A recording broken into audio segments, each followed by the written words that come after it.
આ C અને F ની વચ્ચે, આ C અને F ની વચ્ચે મૂકીએ તો આપણો પ્રતિબિંબ મેળવવો જોઈએ. અહીંયા પ્રતિબિંબ દેખાય તમને?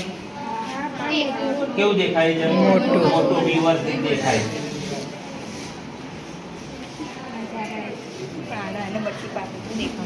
દેખાય પ્રતિબિંબ પરફેક્ટલી? હવે આપણે જોઈએ ક્યાં એનું પરફેક્ટ પ્રતિબિંબ રચાય છે. જો અહીંયા આગળ તો ક્યાંય રચાતું ધૂંધળું દેખાય છે બધે. એનું પરફેક્ટ પ્રતિબિંબ જો અહીંયા દેખાય છે.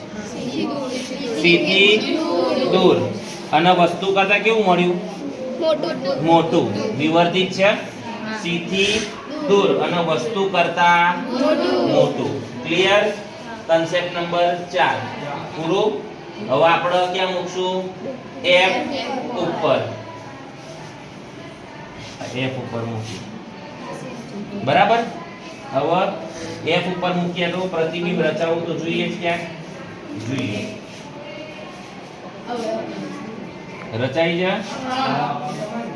ક્યાં રચાય છે જુઓ. આપણે નજીક લઈ જઈએ પણ જો ક્યાંય પ્રતિબિંબ મોટું મળતું પરફેક્ટલી નહીં મળતું. જો આને આપણે દૂર લેતા જઈએ ધીમે ધીમે. ક્યાં મળે છે જુઓ? અનંત અંતરે. અને વસ્તુ કરતા કેવું મળે છે?